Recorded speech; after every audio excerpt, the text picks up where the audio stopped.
सोहा नाम के एक गांव में राहुल नाम का एक मछुआरा अपनी पत्नी पुटुल के साथ रहता था। राहुल बहुत सीधा साधा था, लेकिन पुटुल बहुत चालाक थी। राहुल रोज नदी में मछली पकड़ने जाता और उसे बेचकर किसी तरह अपना घर चलाता था। एक बार वैशाख के महीने में पुटुल ने राहुल से कहा, आज से वैशाख का महीना शुरू हो गया है।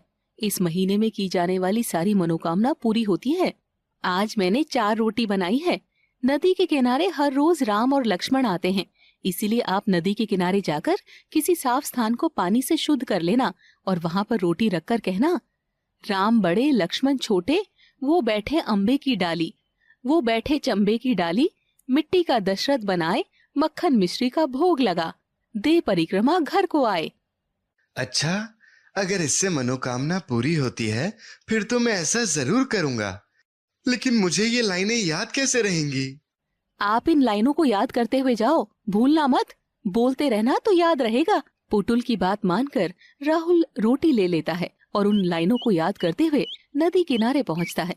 लेकिन जब बोलना होता है तो वो उल्टा बोल देता है।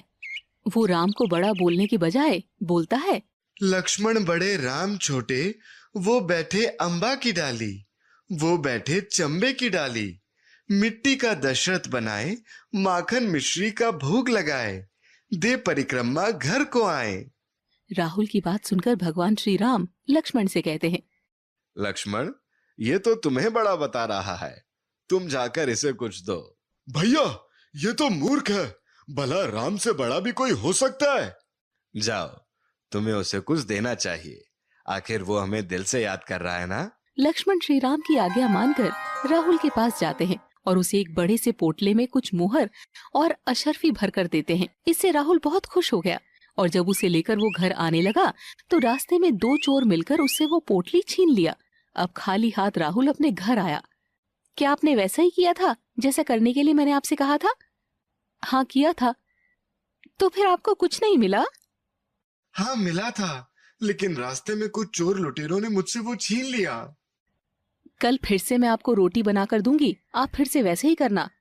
दूसरे दिन भी राहुल नदी किनारे वही लाइनें दोहरा रहा था। लक्ष्मण बड़े राम छोटे, वो बैठे अम्बे की डाली, वो बैठे चंबे की डाली, मिट्टी का दशरथ बनाए, माखन मिश्री का भोग लगे, दे परिक्रमा घर को आए।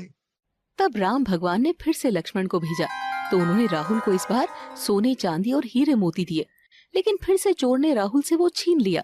जब वो घर पहुंचा तो पुटुल को सारी बात बताई। तब पुटुल उससे पूछी, मैं जो लाइन आपको बोलने बोली थी आपने वही बोला ना? कहीं आपने कुछ गलत तो नहीं बोला? आप बोलकर सुनाओ कि आपने क्या बोला।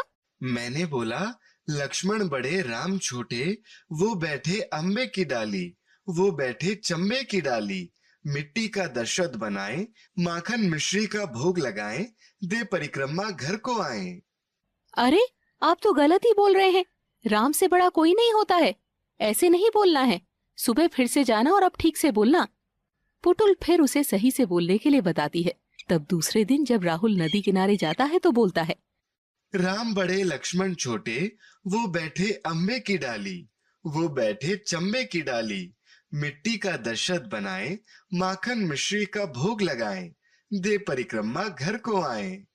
लक्ष्मण ने राम से कहा, भैया, आज इसकी बुद्धि ठीक हो गई है, आज तो ये सही बोल रहा है, आज तो आप इसे कुछ दे दो। अब तो भगवान श्री राम को राहुल के पास आना पड़ा।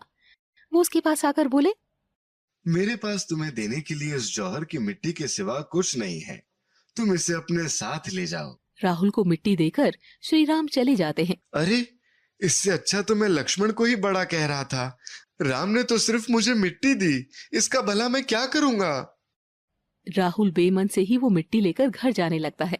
रास्ते में वो चोर फिर उसके पास आता है तो देखता है कि आज उसके पास सिर्फ मिट्टी है। तो बिना कुछ कहे वो दोनों चोर वहां से चले जाते हैं। राहुल घर आता है। राहुल पुटुल से कहता है, मुझे क्या सिखा दिया, आज तो मुझे सिर्फ मिट्टी मिली, इस मिट्टी का हम क्या करेंगे? कोई बात नहीं, इस मिट्टी को हम अपने चूल्हे में लगाएंगे और आंगन लीपेंगे। पुटुल उस मिट्टी से आंगन लीपती है, चूल्हे में लगाती है और बची हुई मिट्टी को तुलसी के पौधे के पास रख देती है। दूसरे दिन सुबह जब राहुल और पुटुल उठे तो देखा कि उसके घर में हीरे और मोती जगमगा रहे थे। दोनों की खुशी का कोई ठिकाना नहीं था। अब राहुल को ये बात समझ में आ गई थी कि भगवान श्री राम जिस चीज को भी हाथ लगाते हैं वो सोना हो जाता है। उनसे बड़ा कोई नहीं। अब राहुल और पुटुल काफी सुखी हो जाते हैं और भगवान राम के भक्त बन जाते हैं।